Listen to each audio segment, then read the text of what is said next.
All right, let's do a couple of problems, or actually I'm going to do 4 problems from the beginning of this review. Because there's really only 4 types of problems when finding an area under the curve. You can have this problem where they're asking you for the area to the left. Notice they've shaded the area to the left of the z-value. Here is the area to the right of some z-value over here. The area between 2 z-values.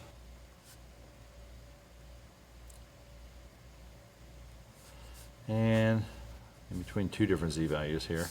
And then the area outside of 2 z-values. And just a quick summary on how to find these in the chart. If we're looking for the area to the left, remember our chart always gives us the area to the left. A little picture over here shows that it's shaded to the left, so the number we actually read on here is the area to the left. So if you're finding an area to the left, all you have to do is look up the z-value. Look it up. One step. Gotta like that. Look it up. To find the area to the right, remember the area under this entire curve is 1. So when we look up this z-value in our chart, we know that it gives us the area to the left, which is this area. Well, we're looking for the other side of this curve.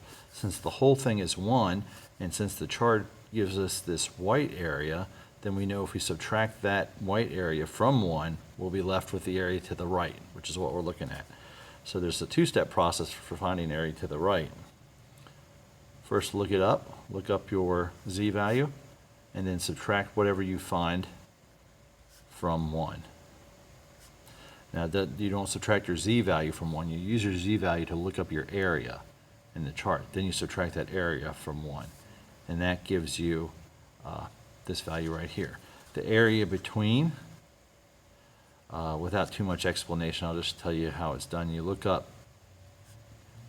the area for both values. So you're going to have 2 different areas. Look up both areas for both z values. Here we have negative 0.45 and 2.11, and we'll work this out. And then you subtract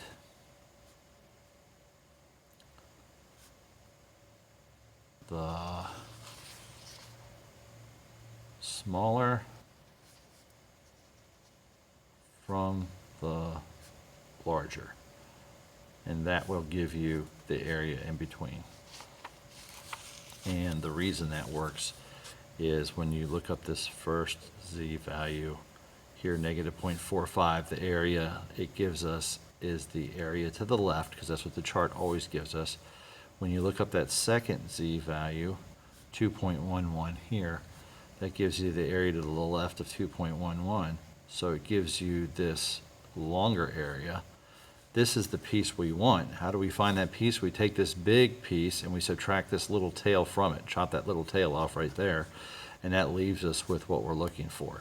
So you take that bigger area, like we said over here, and subtract that smaller area from it. And that chops that little tail off and gives you that little piece in between, which is what you're looking for. But you don't have to think about it too much. You can just look up both numbers, subtract the smaller from the larger, and that gives you the area in between. The area outside is just, notice this is just the opposite of that. So since the whole thing is 1, if we can find this white area, we know we can subtract it from 1, and that'll leave us with what's left out here. So we'll just use the method above, find the area between the 2 values first, find area between, and then subtract from 1. So those are the 4 cases. You should have those, that written down somewhere, because this is going to get you through almost every one of these problems at the base of the problem, once you interpret what it is you're looking for. And let me work on these. I think I can do that real quick without taking up too much time. Problem 1, we want to find the area to the left of negative 1.3. So it looks like this. negative 1.3. We want the area to the left. The chart gives us the area to the left, so I look on my chart here, negative 1.30, and the answer is 0.0968. Right off the chart. Number 2, area to the right, and fortunately it gives us the same z-value, negative 1.30. This time we want this area. Well, we already know, because we just did it, that this area, when we look up negative 1.3, we get 0.0968. And to find the area to the right, all we need to do is take 1 and subtract 0.0968.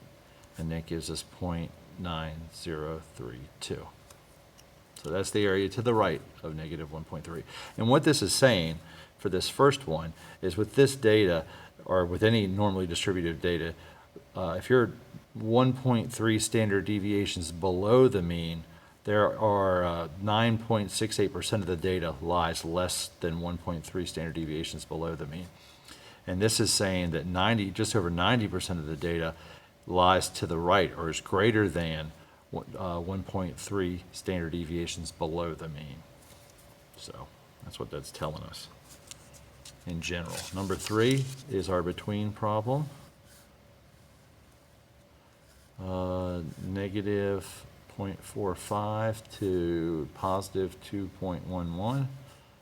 Area between, we need to look both of these up and subtract the smaller from the larger. Negative 0.45, looking on my chart here, negative 0.4 is down here at the bottom.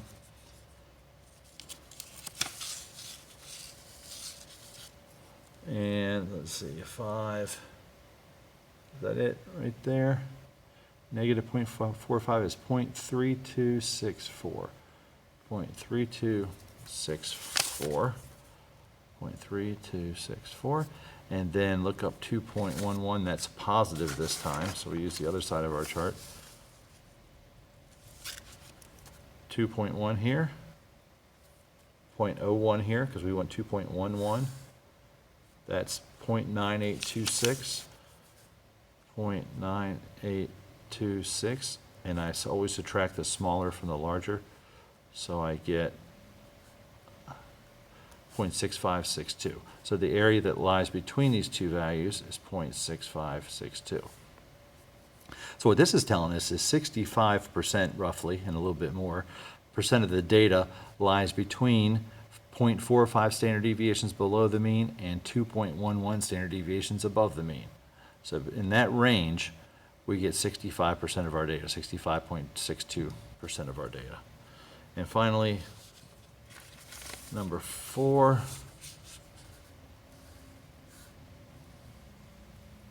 we are outside of negative 1.13 and 2.03. And this time we don't want between, we want outside. But I know how to find between pretty easily, so I'm going to find between, and I'll subtract it from 1, and then that'll tell me what's on the outside.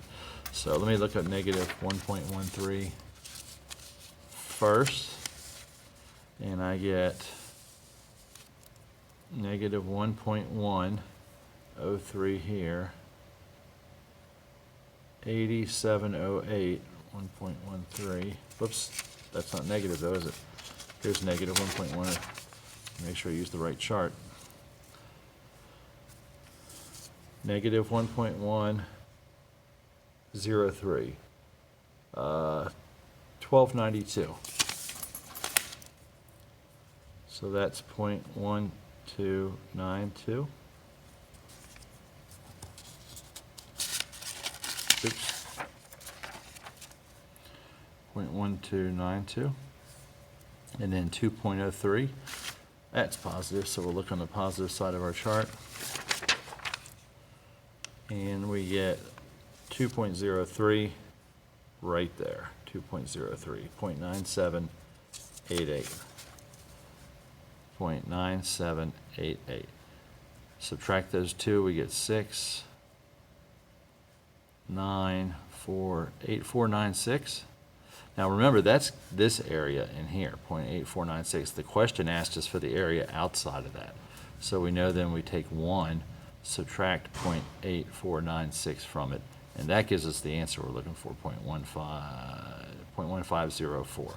So about 15% of the data falls outside of 1.13 standard deviations below the mean and 2.03 standard deviations above the mean. That represents about 15% of the data.